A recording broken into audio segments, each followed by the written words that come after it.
오늘은 마가복음 5장 말씀을 읽었습니다. 본문은 예수님께서 회당장 야이로의 12살 된 딸을 고치기 위해서 회당장의 집에 가는 중간에 12년 동안 고생했던 혈루증으로 앓았던 이 여인이 주님의 옷자락을 붙들고 병을 고치면서 시간이 지체되고, 또 야이로의 집에서는 사람들이 와가지고 당신 딸 지금 죽었습니다, 더 이상 괴롭게 하지 마십시오, 이런 하인들의 전갈이 들려오게 됩니다.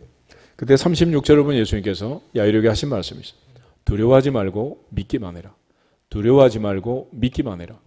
두려움의 반대는 믿음이고 믿음의 반대는 두려움입니다.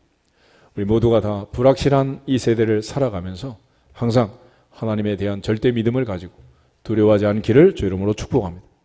두려워 말라, 내가 너와 함께 함이니라. 놀라지 말라, 나는 내 하나님이 됨이니라. 내가 너를 굳세게 하리라. 참으로 너를 도와주리라. 참으로 나의 의로운 오른손으로 너를 붙들리라. 약속하신 주님께서 붙잡아 주실 줄 믿습니다. 오늘 특별히 이제 12회를 혈루증으로 앓던 이 여자가 12년 만에 예수님을 만나고 혈루의 근원이 곧 마르고 즉시 병을 고치는 이 놀라운 사건이 일어나고 있는데, 사람의 인생에 있어서 인생을 바꾸는 전환점이 있죠. 그것은 만남이라는 것입니다. 만남. 누구를 만나느냐에 따라서 인생이 달라지게 되는 거죠. 우리 같이 한번 따라하겠습니다. 사람이 사람을 만나면 역사가 일어나고, 사람이 사람을 만나면 역사가 일어나고, 사람이 하나님을 만나면 기적이 일어난다. 사람이 하나님을 만나면 기적이 일어난다. 하나님을 진짜로 만나고 체험적으로 만나면 인생이 달라지게 되어 있습니다. 비포 애프터가 확실하게 달라지게 됩니다. 믿음의 조상 아브라함은 75세의 부름을 받았습니다. 그러나 그가 진짜로 하나님을 만난 것은 75세의 아브라함, 65세의 사라 할머니가 100살의 아들을 낳게 되는데 99세 되던 해에 하나님이 아브라함을 찾아오십니다.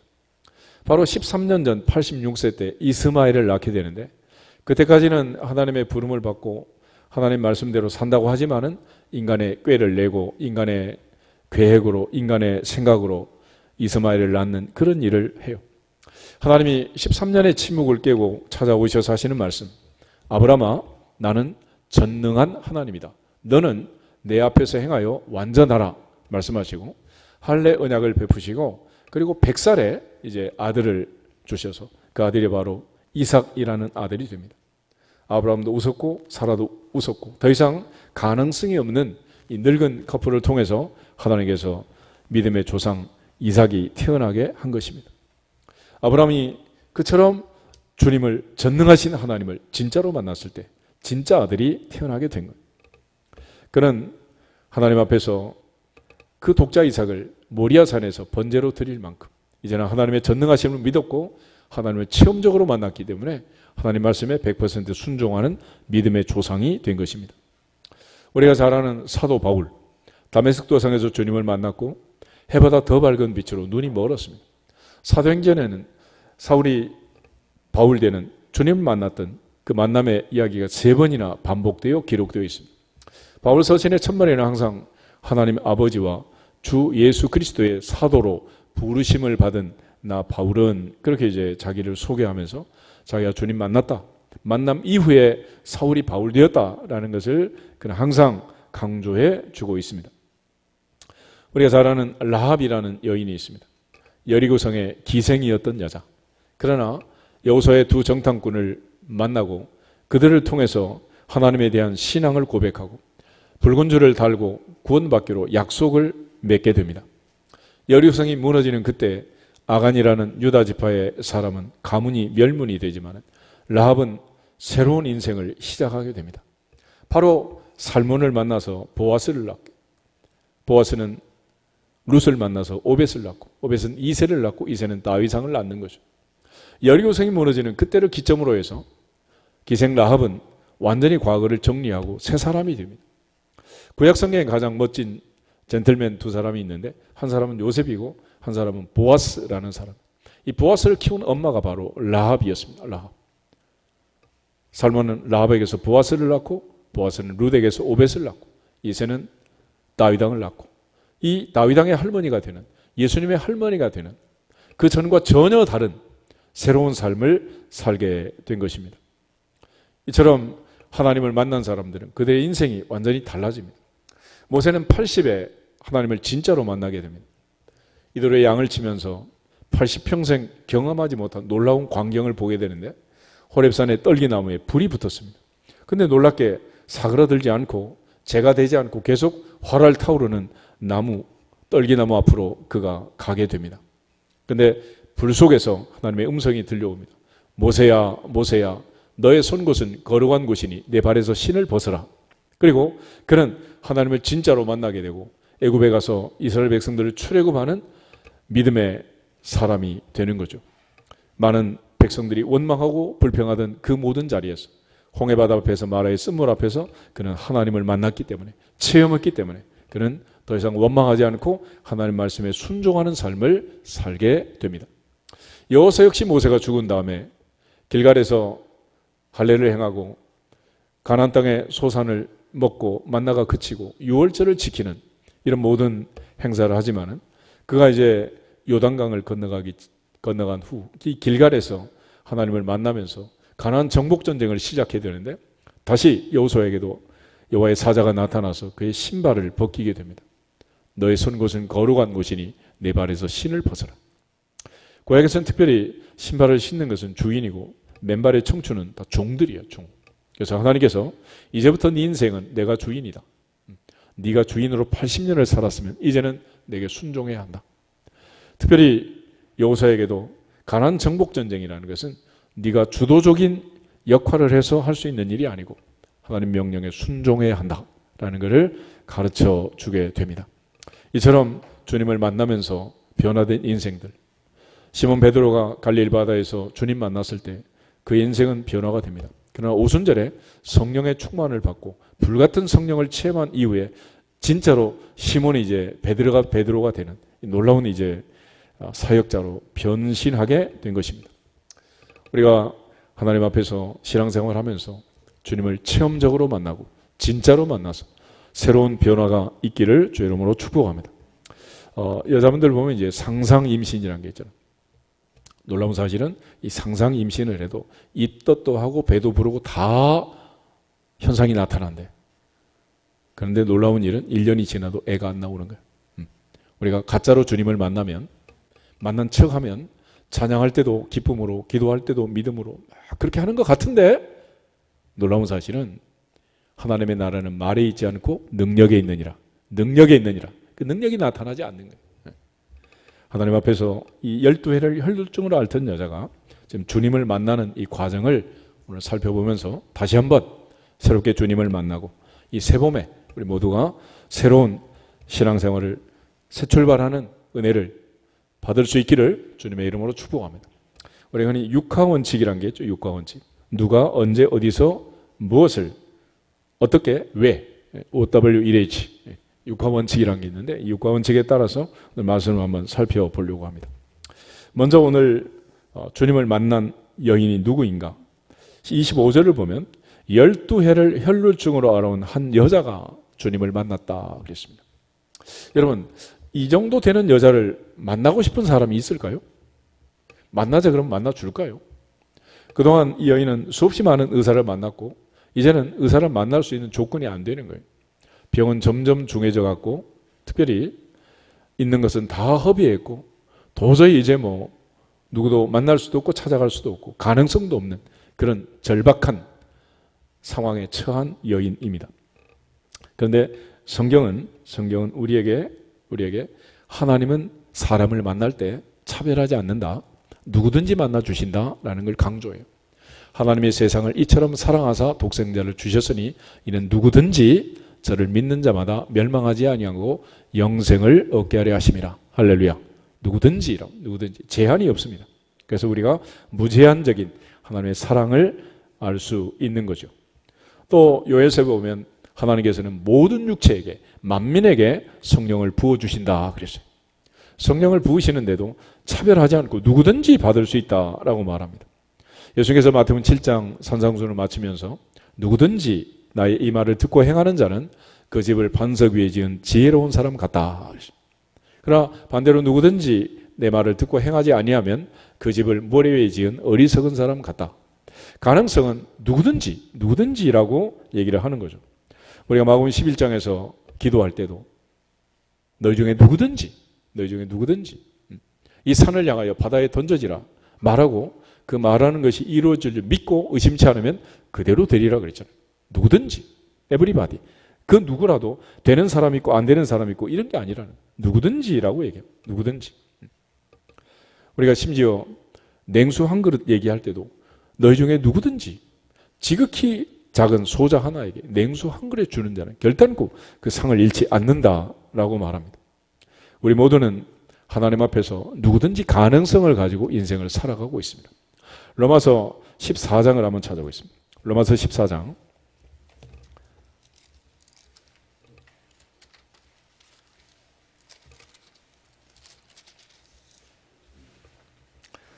7절, 8절 우리 두 절을 같이 한번 읽겠습니다. 7절 우리 중에 누구든지 자기를 위하여 사는 자가 없고 자기를 위하여 죽는 자도 없도다. 우리가 살아도 주를 위하여 살고 죽어도 주를 위하여 죽나니 그러므로 사나 죽으나 우리가 주의 것이로다. 아멘. 누구든지 하나님 어떤 사람만 특별한 사람만 주님을 위하여 살도록 그렇게 하지 않고 누구든지 그렇게 할 수 있다. 누구든지. 야고보서 1장 5절에도 너희 중에 누구든지 지혜가 부족하거든 모든 사람에게 후히 주시고 꾸짖지 아니하시는 하나님께 구하라 그리하면 주시리라. 할렐루야. 저는 하나님께서는 우리를 부르실 때 누구든지라고 얘기해요. 그래서 교회라는 이 조직 요즘도 참 교회가 어려움을 당하고 있는데 이유는 교회 안에는 누구든지 들어올 수 있는 누구든지. 그러니까 이게 방역이 주도하는 기관에서 보면 이게 위험 단체가 조직이 되는 거죠. 대부분 회사나 학교나 이런 데는 정해진 선택, 선출, 선발, 고시 이런 걸 통해서 들어온 집단이기 때문에 관리가 아주 좋잖아요. 근데 교회라는 것은 누구든지 들어오는 누구든지. 이게 뭐 누가 누군지 알 수 없는 이런 상황이기 때문에 우리가 더욱더 이제 유념해서 또 관리를 잘 해야 되는 그런 상황에 처한 것입니다. 반면에 하나님께서는 우리를 이처럼 연약할 때 참으로 우리가 아무도 만나줄 수 없는 그런 상황에서 우리를 만나주신 거예요.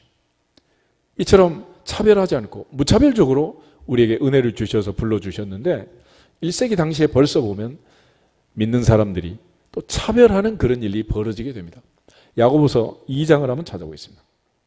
야고보서 2장을 보시면 특별히 교회에서 안내하는 안내위원들이 외모를 가지고 차별하는 그런 일들이 벌어지게 됩니다. 2장 1절부터 4절까지를 같이 한번 읽어보겠습니다.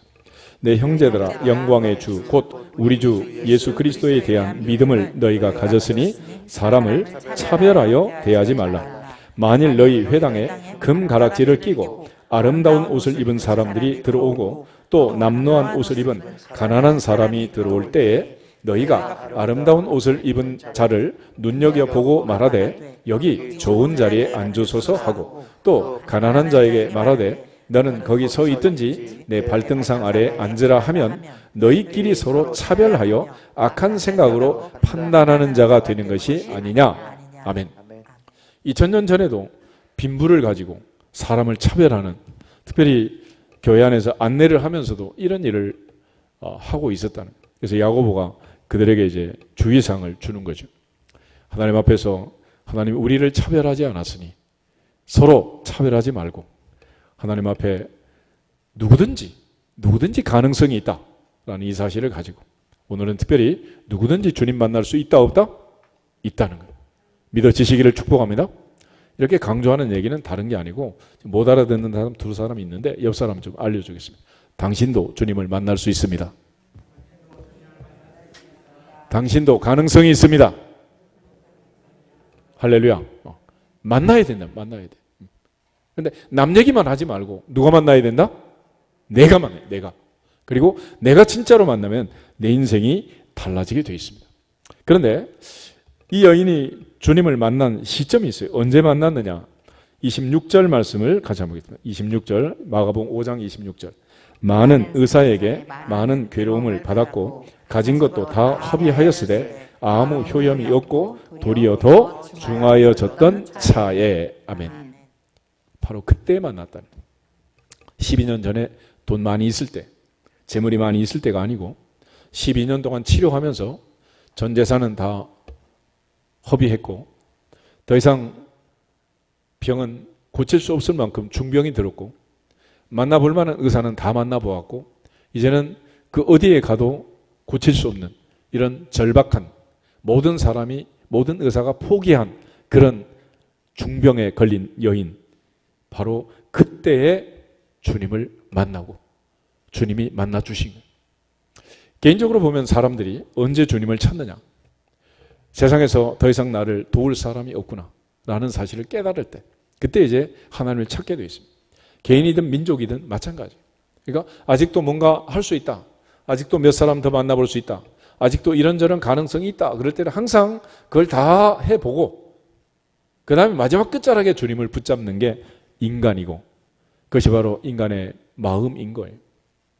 다 같이 출애굽기 2장을 한번 찾아보겠습니다. 출애굽기 2장을 보시면 이스라엘 민족 전체가 이제 430년 만에 출애굽을 하게 되는데, 왜 그때 하필 430년 만에 출애굽이 이루어졌는가? 이스라엘 백성들이 430년 만에 하나님을 찾았기 때문에, 하나님께 부르짖고 하나님을 진짜로 만났기 때문에 출애굽을 하게 된 거예요. 23절부터 25절을 보겠습니다.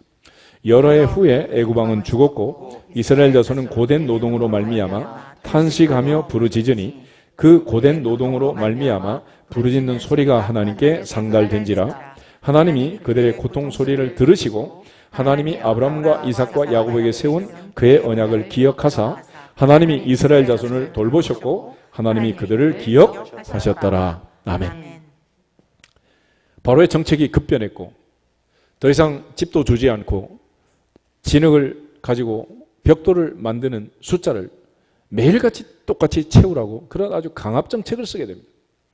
심지어 이제 사내가 태어나면 몰래 죽이다가 이제는 공개적으로 나일강에 던져서 죽여라, 이런 막 급박한 일들이 벌어지게 되고, 요셉이 통치하던 그때를 다 잊어버린, 요셉을 알지 못하던 새 왕들이 등장하게 되고, 그러면서 이스라엘 민족은 더 이상 애굽에서 존귀함을 얻지 못한 천대받은 노예 민족으로 전락해서 이제는 아무도 도와주지 않는 그런 상황에 처하게 됩니다. 그들이, 민족 전체가 이제 깨달은 거예요. 아, 이제 우리를 도울 사람은 한 사람도 없구나. 오직 하늘의 하나님, 그분만 바라보자. 그리고 하나님께 부르짖었을 때에 하나님이 모세를 데리러 호렙산으로 가고 떨기나무 불꽃 가운데서 모세를 만나고 모세를 보내서 민족을 출애굽시켜 주신 줄로 믿습니다. 에레미야 29장을 한번 더 보겠습니다. 에레미야 29장을 보면 이스라엘 민족의 역사에 있어서 또 하나의 슬픈 사건, 바벨론 포로라는 사건이 있죠.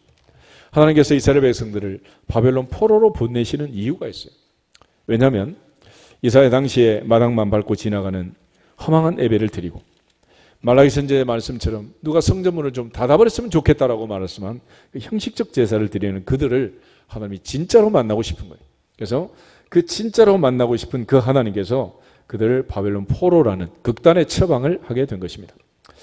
예레미야 29장 11절부터 10절부터 13절을 보도록 하겠습니다. 10절, 여호와께서 이와 같이 말씀하시니라. 바벨론에서 70년이 차면 내가 너희를 돌보고 나의 선한 말을 너희에게 성취하여 너희를 이곳으로 돌아오게 하리라.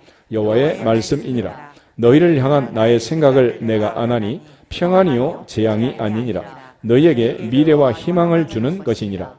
너희가 내게 부르짖으며 내게 와서 기도하면 내가 너희들의 기도를 들을 것이요 너희가 온 마음으로 나를 구하면 나를 찾을 것이요 나를 만나리라. 나를 만나리라. 주님의 마지막 목적은 만나는 거예요. 마당만 밟고 지나가는 자들 만나는 것입니다. 이제 더 이상 예루살렘 성전을, 황금 성전을, 솔로몬의 성전을 회파하고 이제 스룹바벨을 통해서 다시 새로운 성전을 짓도록 하고 주님 만나기 위해서 바벨론 포로의 특단의 조치를 취한 거예요. 그런데 주님을 만날 때 그냥 만나지는 게 아니다. 포로 생활이 70년이 되고 끝자락에 부르짖고 이제는 하나님 아니고는, 전능하신 하나님의 은혜가 아니면 우리는 이 포로에서 벗어날 수 없다라는 사실을 깨닫고, 너희가 내게 부르짖으며 내게 와서 구하면 내가 너희들의 기도를 들을 것이고 너희가 진심으로 전심으로 간절히 진짜로 나를 찾고 찾으면 나를 만나리라. 나를 만나리라. 하나님께서는 그렇게 하기 위해서 이스라엘 백성들이 고난 중에 보내시는. 오늘날 우리가 코로나 시대를 맞이하고 있는데 이때는 사실은 역사적으로도 영적으로 조금만 민감하면 알 수 있습니다. 우리가 하나님을 만날 수 있는 좋은 때다, 안 좋은 때다? 이보다 좋을 때가 없는 거예요. 이보다. 그런데 우리가 믿는 하나님이 백신보다 못한 하나님이라면 백신 만나기는 그렇게 간절히 기대하고 내 차례를 기다리면서 하나님 만나는 것은 아무 관계가 없는 그런 시대를 살고 있다면 이게 어떻게 정리가 될지 우리는 알 수가 없어요. 하나님 앞에서 진심으로 주님을 향한 간절함과 절절함이 있을 그때에 하나님 반드시 만나 주실 줄로 믿습니다. 그러므로 이 여인이 많은 의사에게 많은 괴로움을 받았고 있는 것은 다 허비했고 병은 점점 중해져 가고 있던 차에 그때였다라고 얘기합니다. 이 여인이 주님을 만날 수 있는, 주님을 찾고자 하는 그 절박함이, 간절함이 얼마나 절절했겠어요. 그때 주님이 만나 주신 것입니다. 너희는 여호와를 찾으라, 그리하면 살리라. 할렐루야. 오직 하나님을 찾으라는 거예요. 궁극적으로 우리가 하나님을 찾고 하나님을 만나는 것도 아무 때나 만나는 게 아닙니다. 이사야 55장 한번 찾아봐요. 이사야 55장 6절부터 9절을 보겠습니다. 이사야 55장 6절에서 9절에 있는 말씀. 6절 봅니다. 너희는 여호와를 만날 만한 때에 찾으라. 가까이 계실 때에 그를 부르라. 악인은 그의 길을, 불의한 자는 그의 생각을 버리고 여호와께로 돌아오라. 그리하면 그가 긍휼히 여기시리라. 우리 하나님께 돌아오라. 그가 너그럽게 용서하시리라. 이는 내 생각이 너희의 생각과 다르며 내 길은 너희의 길과 다름이니라. 여호와의 말씀이니라. 이는 하늘이 땅보다 높음같이 내 길은 너희 길보다 높으며 내 생각은 너희의 생각보다 높음이니라. 아멘. 하나님은 이 때와 시기를 관장하시고 때와 시기를 통해서 하나님을 만나서 기적을 체험하고 진짜로 주님을 만나서 모든 병마에서 벗어나기를 간절히 원하고 계시는 것입니다. 오늘 하나님 앞에서 우리 모두가 인생의 전환점을 만들고 진짜로 주님을 만나고 진짜로 변화될 수 있기를 주 이름으로 축복합니다. 로마서 5장 6절, 8절, 10절에 보면 하나님께서 그 아들 예수 그리스도를, 독생자를 십자가에 못 박아 죽이시고 자기의 사랑을 우리에게 확증해 주신 때를 얘기합니다. 그때가 언제였느냐?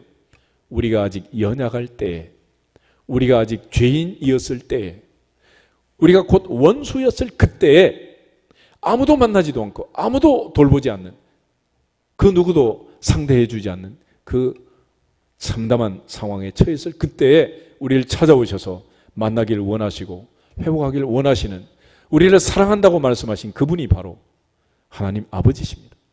오늘 내 인생을 살면서 위기가 오고 어려움이 오고 정말 점점 힘들어질 그때 영적으로 민감해서 하나님을 찾으라는 사인인 줄 알고 주님을 만날 수 있기를, 주님을 찾고 생명을 얻을 수 있기를, 건강을 회복할 수 있기를 주님의 이름으로 축복합니다. 그다음에 세 번째로 이 여인이 주님을 만난 장소가 있어요. Where? 어디서 만났냐? Where? 길가에서. 회당장 야율의 집에 가던 길에서, 길목에서 지금 주님 붙들고 주님을 만난 거예요. 우리가 주님 만나는데 특별한 장소가 필요한가? 성경을 보면 하나님 만난 사람들을 보면 아주 다양한 자리에서 만납니다. 모세는 호렙산에서 주님을 만나죠. 이사야는 성전 안에서 하나님 만나고 이목구비가 열려서 하나님의 보좌를 바라보고 천군천사의 찬송을 듣고 자기의 모습을 벗고 회개하게 됩니다. 갈릴리 바닷가에서 베드로는 고기잡이를 하다가 주님을 만나고 주여 나를 떠나소서 나는 죄인입니다 자백하게 됩니다. 다메섹 도상에서 사도 바울은 주님 만나고 사울이 바울 된 거 아니겠습니까? 하나님 앞에 하나님 만날 수 있는 자리는 무제한적이다. 그것도 제한이 없어요. 이러한 놀라운 사실을 먼저 깨달은 사람이 다윗이었습니다. 우리 시편 139편을 한번 보겠습니다. 시편 139편. 시편 139편을 보면 다윗은 무소부재하신 어디에나 계시는 그 하나님에 대한 놀라운 지식을 깨닫게 됩니다. 우리 4절 말씀부터 10절까지 다 같이 합독하도록 하겠습니다. 139편 4절. 여호와여, 내 혀의 말을 알지 못하시는 것이 하나도 없으시니라. 주께서 나의 앞뒤를 둘러싸시고 내게 안수하셨나이다. 이 지식이 내게 너무 기이하니 높아서 내가 능히 미치지 못하나이다. 내가 주의 영을 떠나 어디로 가며 주의 앞에서 어디로 피하리이까. 내가 하늘에 올라갈지라도 거기 계시며 스월에 내 자리를 펼지라도 거기 계시니이다. 내가 새벽 날개를 치며 바다 끝에 가서 거주할지라도 거기서도 주의 손이 나를 인도하시며 주의 오른손이 나를 붙드시리라. 아멘.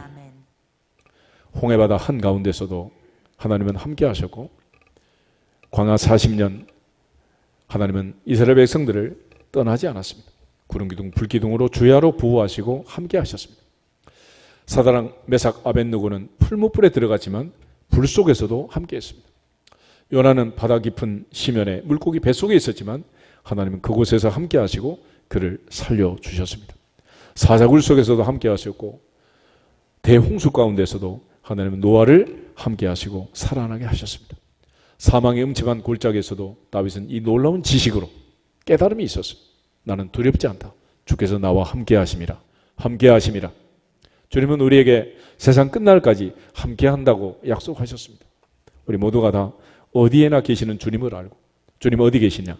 내가 어디에 있든지 내 앞에 항상 여호와를 모시며 라고 고백한 다윗처럼 나 있는 곳에 주님이 있고 주님 계신 그곳에 내가 있다 믿어지기를 주 이름으로 축복합니다. 주님은 찾아다니고 멀리 가는 게 아니에요. 내가 지금 절박한 상황에 있을 때 그 사망의 음침한 골짜기에서, 사고 현장에서, 바로 그 순간 그 자리에서 하나님은 언제나 우리를 도우시고 지켜주심을 믿고 믿어지기를 주 이름으로 축복합니다.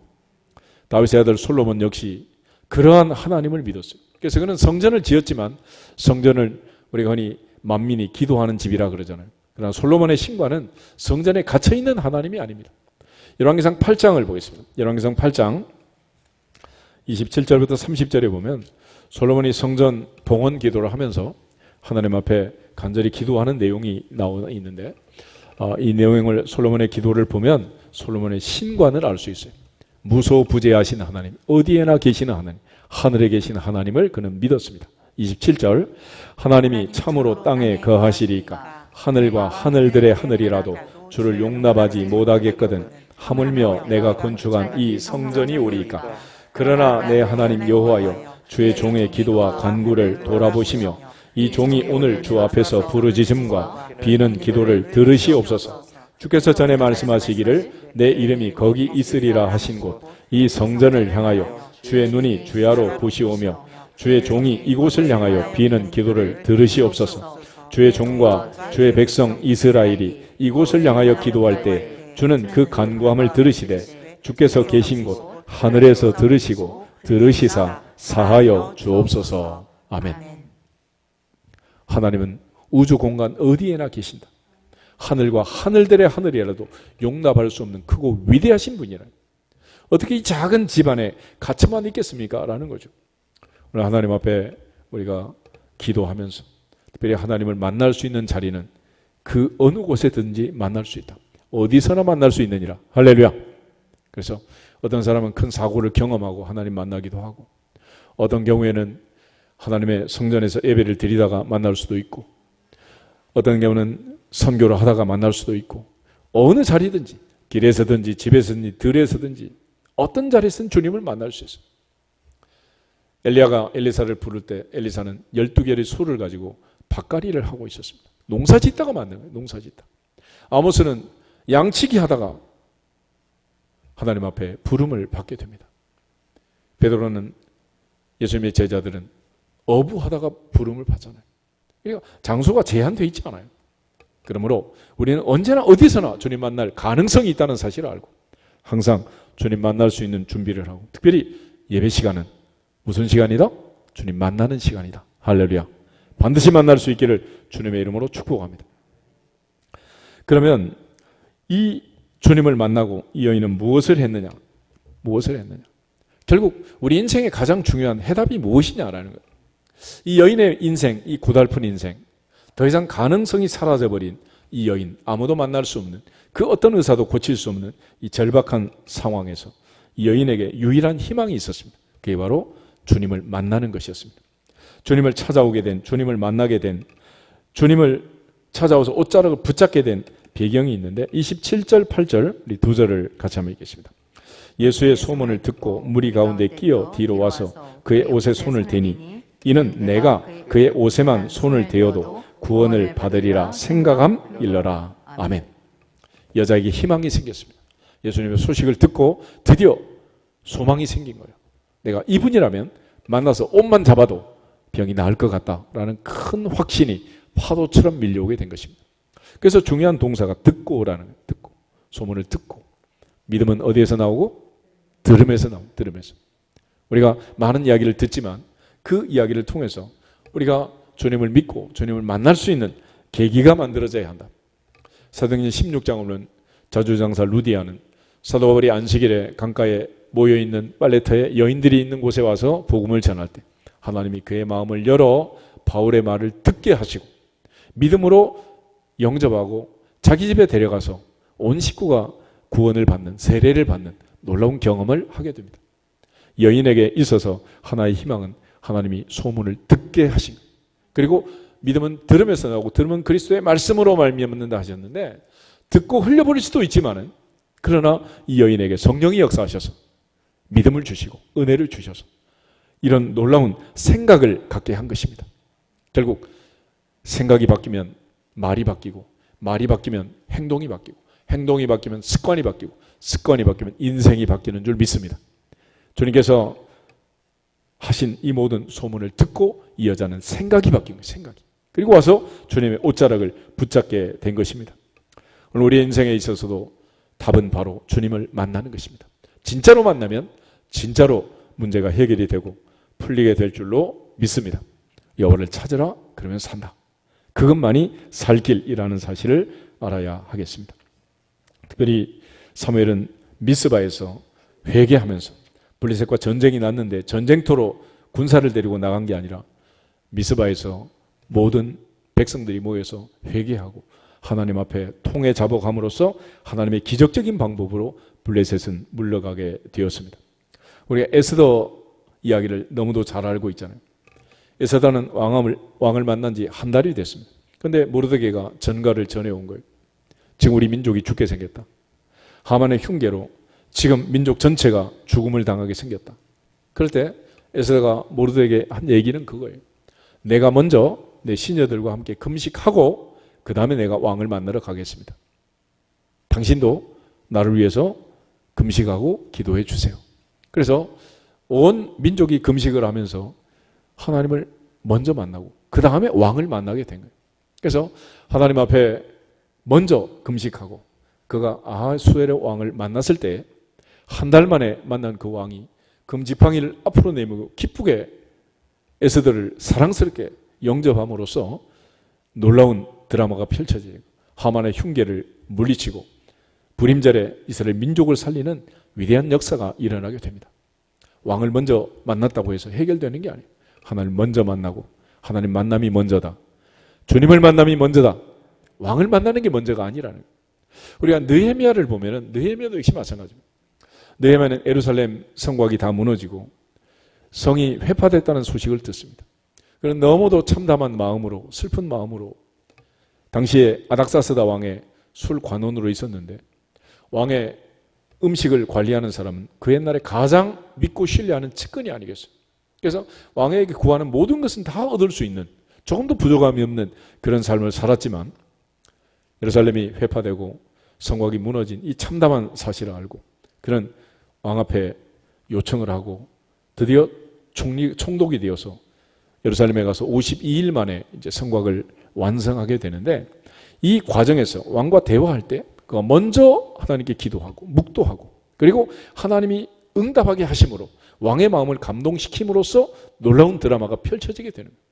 왕의 측근이었다고 된 게 아니고 그는 하나님의 보좌를 먼저 움직이고 하나님을 만나고 하나님께 기도함으로써 하나님께서 왕의 마음을 움직여서 그 놀라운 역사가 펼쳐지게 된 것입니다. 다 같이 느헤미야 2장을 한번 찾아보겠습니다. 느헤미야 2장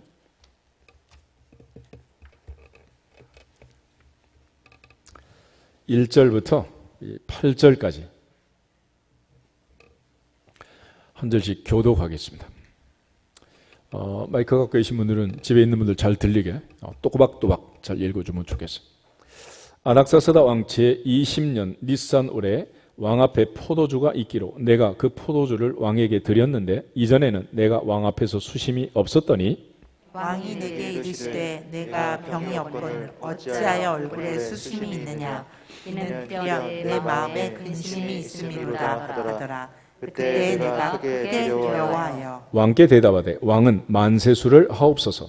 내 조상들의 묘실이 있는 성읍이 이제까지 황폐하고 성문이 불탔사오니 내가 어찌 얼굴에 수심이 없사오리까 하니 왕이 내게 이르시되 그러면 내가 무엇을 원하냐 하시기로 내가 곧 하늘의 하나님께 묵도하고 왕에게 아뢰되 왕이 만일 좋게 여기시고 종이 왕의 목전에서 은혜를 얻어 싸우면 나를 유다 땅 나의 조상들의 묘실이 있는 성읍에 보내어 그 성을 건축하게 하옵소서 하였는데 그때 왕도 왕 곁에 앉아 있었더라. 왕이 내게 이르시되 내가 몇 날에 다녀올 길이며 어느 때에 돌아오겠느냐 하고 왕이 나를 보내기를 좋게 여기시기로 내가 기한을 정하고 내가 또 왕에게 아뢰되 왕이 만일 좋게 여기시거든 강 서쪽 총독들에게 내리시는 조서를 내게 주사 그들이 나를 용납하여 유다에 들어가기까지 통과하게 하시고 또 왕의 선생님도 아사에게 조서를 내사 그가 성전에 속한 영문의 문과 성곽과 내가 들어갈 집을 위하여 들보로 쓸 제목을 내게 주게 하옵소서 하매 내가 하나님의 선한 손이 나를 도우심으로 왕이 허락하고 아멘. 그래서 중요한 포인트가 있어요. 4절 끝에 가면 내가 무엇을 원하냐 왕이 질문할 때 먼저 느헤미야는 하늘의 하나님께 내가 곧 하늘의 하나님께 묵도했다. 내가 하늘의 하나님께 묵도했다. 그렇다고 뭐 3분씩 기도할 수 있는 것도 아니잖아. 그 순간 영적 순발력을 가지고 그냥 하나님 앞에 먼저 묵도하고 하나님의 지혜를 구하고 왕의 말에 대답을 하게 됩니다. 근데 그때 왕후도 앉아 있었다는 거예요. 여러분 에스더를 통해서 역사가 바뀐 거 알죠? 왕후가 반대하면 또 어떻게 돼? 이건 보통 문제가 아니지. 그런데 왕의 마음과 왕후의 마음을 하나님이 감동하셔서 역사를 하신 거예요. 결론은 8절입니다. 8절에 보면 하옵소서 하매 내 하나님의 선한 손이 나를 도우사 왕이 허락하고 아멘. 누가 먼저 허락해야 돼요? 하나님이 허락하시고 그 다음에 왕이 허락하고 할렐루야. 하나님 만남이 먼저다. 주님을 만나는 것이 먼저다. 기도가 먼저다. 예배가 먼저다. 찬양이 먼저다. 그게 먼저라는 우선순위를 아셔야 돼요. 주일날 뭐 계약서 쓴다고 헐레벌떡 뛰어가서 앉아있다고 성사되는 거 아니고 하나님이 은혜 주시고 복을 주셔야 돼요. 예배 다 드리고 가서 해도 아무 문제 없어요. 뭘 그렇게 앞서가서 뛰어다니면서 말씀과 기도는 제쳐놓고 공개를 일삼는다고 되는 일이 아니잖아요. 느헤미야는 하늘의 하나님께 묵도하고 하나님의 마음을 하나님의 허락하심을 간절히 구하고 그리고 왕과 왕비 앞에 자기의 계획을 얘기할 때 하나님이 도우사 허락하게 하시고 그는 예루살렘에 가서 52일 만에 성곽을 완성하게 됩니다. 놀라운 일 아니겠어요? 우리 모두가 다 하나님 앞에 무엇보다도 주님을 만나고 주님께 기도하고 주님의 은혜를 구할 수 있기를 주의 이름으로 축복합니다. 궁극적으로 우리가 하나님 만나고 하나님 앞에 기도하는 주님 만남이 내 인생의 해답이다. 주님 만나는 것. 그래서 누구든지 주님을 영접하고 그 이름을 믿는 자는 하나님의 자녀가 되는 권세를 주신다. 믿으십니까? 하나님 앞에 우리 모두가 다 영광을 돌릴 수 있기를 주의 이름으로 축복합니다. 그럼 다섯 번째로 어떻게 해서 여인은 주님께 이 놀라운 은혜를 잊게 되었는가? 지금 마가복음 5장 다시 보시면 주님의 옷자락을 붙잡았을 때 주님이 이제 여인과 하는 대화의 과정입니다. 29절부터 33절을 같이 한번 읽어보겠습니다. 이에 그의 혈루 근원이 곧 마름에 병이 나온 줄을 몸에 깨달으니라. 예수께서 그 능력이 자기에게서 나간 줄을 곧 스스로 아시고 무리 가운데서 돌이켜 말씀하시되 누가 내 옷에 손을 대었느냐 하시니 제자들이 여짜오되 무리가 에워싸 미는 것을 보시며 누가 내게 손을 대었느냐 물으시나이까 하되 예수께서 이 일 행한 여자를 보려고 둘러보시니 여자가 자기에게 이루어진 일을 알고 두려워하여 떨며 와서 그 앞에 엎드려 모든 사실을 여쭈니. 아멘. 주님을 만났는데 주의 옷자락을 붙잡았는데 마지막 예수님께서 34절 선포하기 전에 예수님께서 여인과 대화를 하세요. 그리고 이 여자가 자기에게 이루어진 이 모든 능력을 체험하고 병이 나은 걸 알고 예수님께 자기의 모든 사정을 여쭈었다라고 말합니다. 우리가 사람을 만난다는 것은 내 사정을 말하는 거 아니겠어요? 우리가 만나긴 만났는데 한마디도 말을 하지 않았다. 그리고 헤어졌다. 그럼 만난 거예요? 안 만나는 거예요? 그 의미가 없는 거지. 무슨 의미가 있겠어요? 그러니까 우리가 예를 들어 뭐 대통령 만나고 왔다. 그러면 무슨 말을 하고 왔어야지. 그냥 얼굴만 보고 옆자리에 있다가 스쳐 지나가는 식으로 그렇게 만났다면 그건 만남이라고 할 수 없는 거죠. 주님을 만나는 것은 내 모든 사정을 주님께 구하고 주님이 내 모든 사정을 아시고 내 인생에 개입하셔서 그 문제를 해결할 수 있도록 우리 인생의 모든 것을 주님께 아뢰는 거예요. 요한일서 1장 9절 10절에 가면 만일 우리가 우리 죄를 자백하면 저는 미쁘시고 의로우사 우리를 모든 불의에서 깨끗하게 하실 것이요 만약 우리가 범죄하지 아니었다고 하면 하나님을 거짓말하는 자로 만드는 것이다 그랬습니다. 소경 바디메오가 여리고를 빠져나가시는 마지막 예수님의 발자국을 붙잡고 다윗의 자손이여 나를 불쌍히 여기소서 외치고 주님을 세우고 주님 앞에 나가서 무엇을 해주기를 원하느냐 물을 때 뭐라고 했습니까? 보기를 원합니다. 주님 보기를 원합니다. 눈뜨기를 원합니다. 그럴 때 내 믿은 대로 될지어다. 믿은 대로 될지어다. 그게 믿음이라는 거예요. 오늘 주님 이 여인에게도 말할 때 따라 내 믿음이 너를 구원했다. 그것이 믿음이다. 할렐루야. 오늘 하나님 앞에서 소식을 듣고 옷자락을 붙잡는 그 믿음, 또 주님 앞에 내 모든 사정을 믿음으로 구하는 거예요. 그래서 기도할 때 주의사항 오직 믿음으로 구하고 조금도 뭐 하지 말라. 의심하지 말아라. 의심하지 말아라. 의심하는 자는 바람에 밀려 요동하는 바다 물결 같으니 이런 사람은 아무것도 주께 얻기를 생각하지 말아라. 두 마음을 품어 모든 일에 정함이 없는 자다 그랬습니다.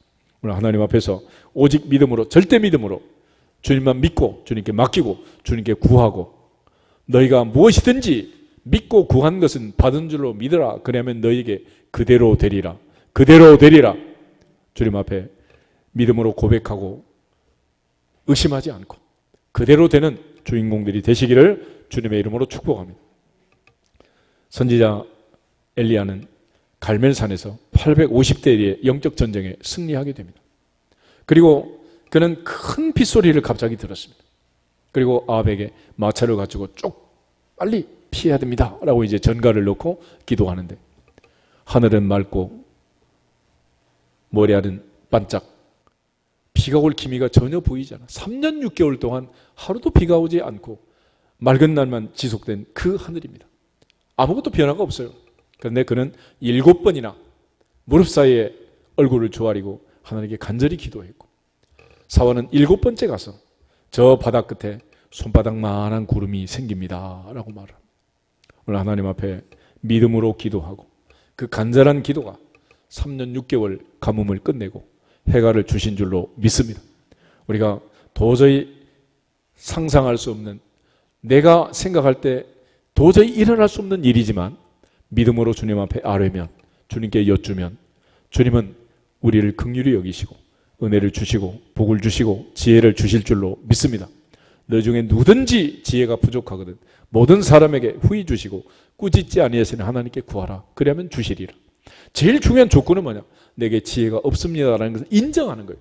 그리고 지혜를 달라고 구하는 거죠. 주시면 좋고 안 주셔도 나도 꼽을 쳐놓은 게 있습니다. 그런 마음이라면 이거는 아직도 먼 거예요. 100살의 아브라함 430년의 종살이 끝나는 그 끝자락이 어떤 자리냐? 이젠 더 이상 하나님 외에는 길이 없습니다 라는 간절한 마음으로 절박한 마음으로 하나님을 찾는 것입니다. 오늘 우리의 문제는 죄 문제이고 결국 이 문제는 하나님 앞에서 풀어야 되고 하나님 풀어주시면 다 풀릴 줄로 믿습니다. 하늘에서 하나님의 뜻이 이루어진 것처럼 땅에서도 이루어지게 되는 거예요. 오늘 여인이 주님 앞에 불려나가가지고 자기의 사정을 다 여쭈고 아뢰는 것처럼 오늘은 주님 앞에 다 아뢰고 주님께 다 토로하고 주님 붙들고 은혜를 체험할 수 있기를 주의 이름으로 축복합니다. 그렇지만 이 이야기를 사람 붙들고 괜히 쓸데없이 커피집에 가서 2시간씩 얘기한다고 이게 해결이 되겠어요? 사람 만나서 해결될 일이 아닙니다. 사람한테 얘기해서 해결될 일이 아니란 말이에요.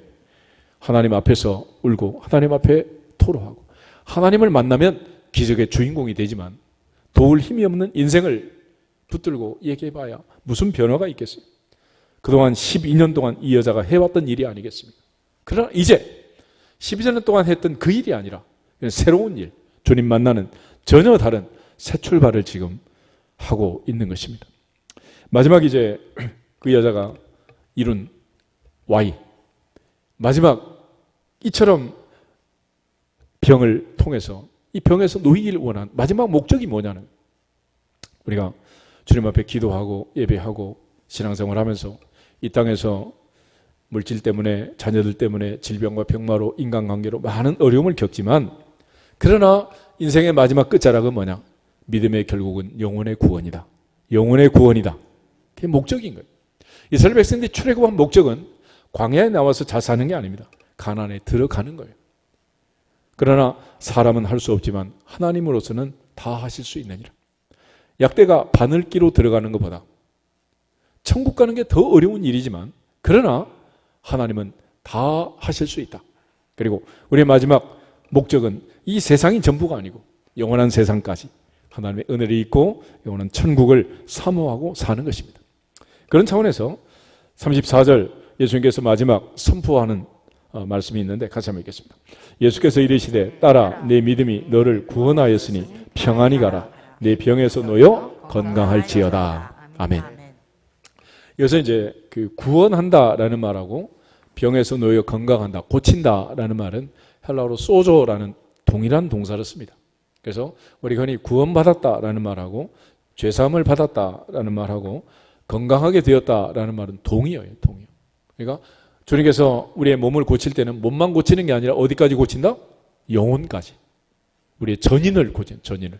그래서 많은 사람들이 이제 병원에 가서 수술하고 또 재발하고 그러면 의사가 수술 잘못했다고 막 그러잖아요. 근데 그거는 의사가 잘못한 게 아니고 의사는 잘했는데 내가 변화가 안 된 거지. 내가 생활 습관도 바꾸지 않고 먹는 습관도 바꾸지 않고 운동하는 습관도 바뀌지 않고 나는 옛날 그대로 살면서 고쳐지기를 기대하는 그런 거예요. 그러면 하수도 막혔을 때 뚫어놓으면 한 달 뒤에 또 막히는 거나 똑같은 거죠. 그러니까 습관병이라, 요즘은 생활 습관병. 내가 습관을 바뀌지 않으면 안 되는 거죠. 그러니까 의사가 수술을 해가지고 습관까지 다 바뀌면 얼마나 좋겠어요. 근데 안 바뀌어요. 어떤 분은 아들한테 신장 이식을 받아가지고 그동안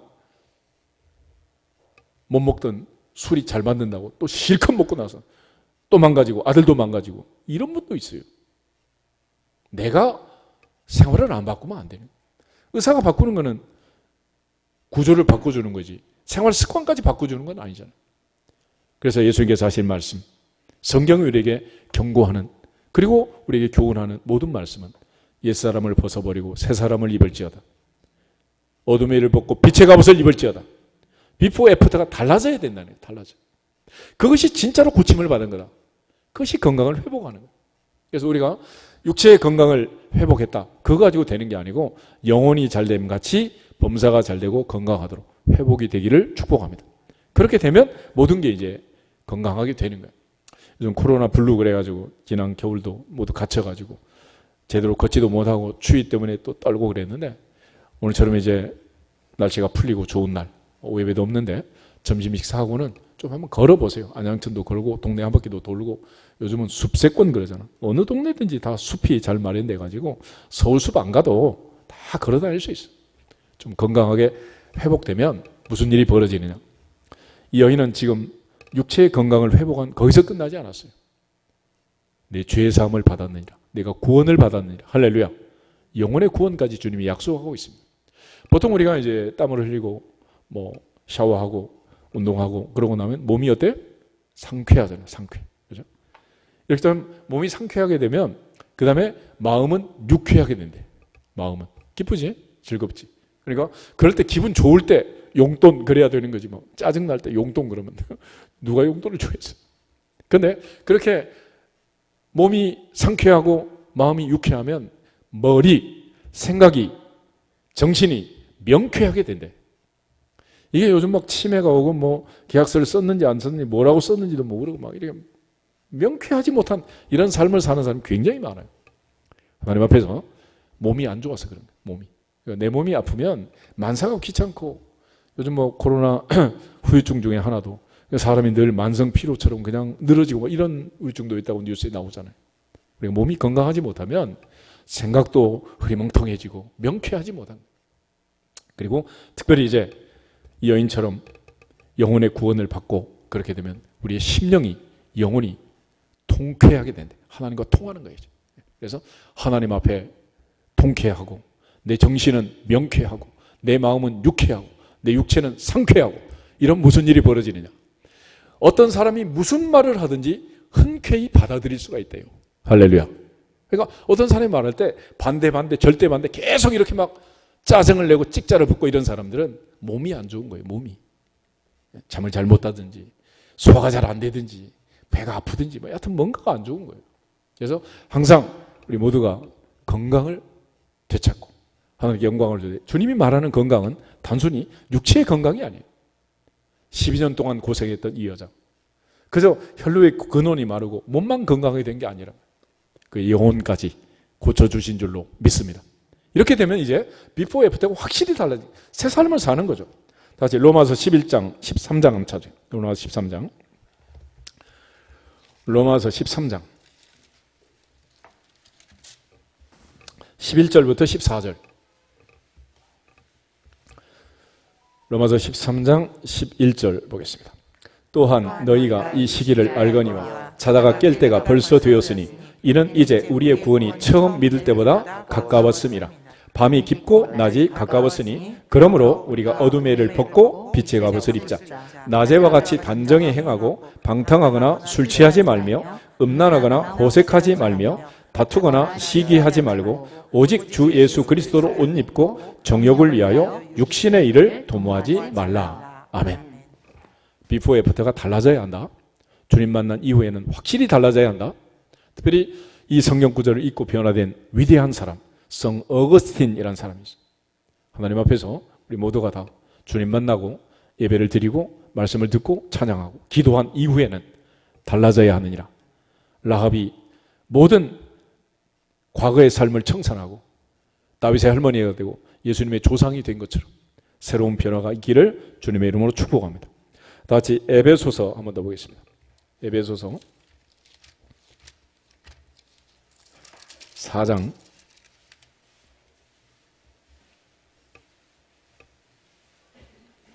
22절부터 24절 에베소서 4장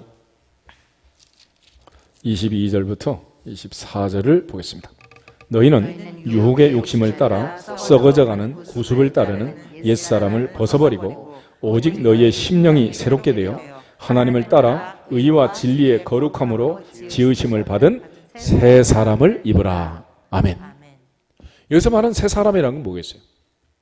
흰머리가 갑자기 뭐 까매지겠어요? 있던 주름살이 없어지겠어요? 겉사람은 후패하나 속사람은 날로 새롭도다. 속사람은 날로 새롭도다.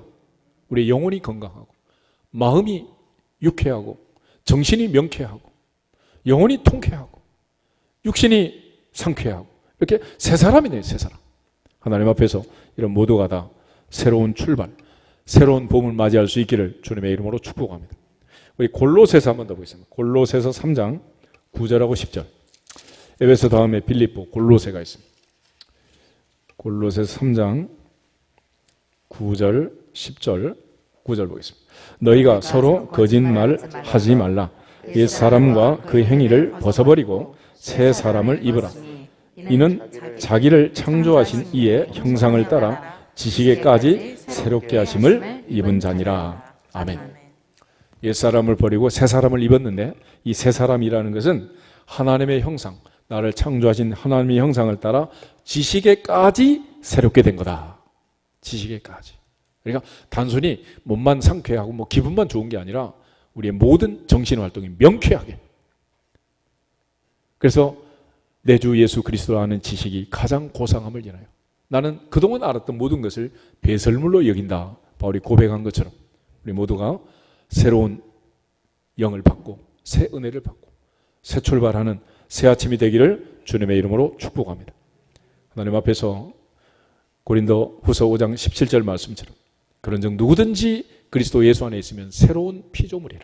보라 이전 것은 지나갔으니 새 것이 되었다 하신 말씀처럼 마태복음 5장에 이 12해를 혈돌증으로 앓던 여인은 완전 새 사람이 됩니다. 완전 새 사람. 12년 동안 고생했던 그 여인이 아닙니다. 이제는 그림자도 찾아볼 수 없는 육신도 건강하고 마음도 건강하고 영혼이 구원받은 하나님께 영광을 돌리는 하나님의 딸이 된 줄로 믿습니다. 우리 모두가 다 이제 3월 첫 주일인데 오늘부터 시작해서 다시 한번 새롭게 부활의 주님을 만나고 부활의 영광 가운데 동참하고 또 우리 모두의 삶 속에 하나님의 은혜가 임해서 하나님의 역사가 기적이 나타날 수 있기를 주님의 이름으로 축복합니다. 우리 다시 한번 따라하고 기도하겠습니다. 사람이 사람을 만나면 역사가 일어나고 사람이 사람을 만나면 역사가 일어나고 사람이 하나님을 만나면 기적이 일어난다. 사람이 하나님을 만나면 기적이 일어난다. 아멘. 다 같이 주 예수 그리스도의 이름으로 기적이 일어날지어다 선포하고 기도하겠습니다. 주 예수 그리스도의 이름으로 기적이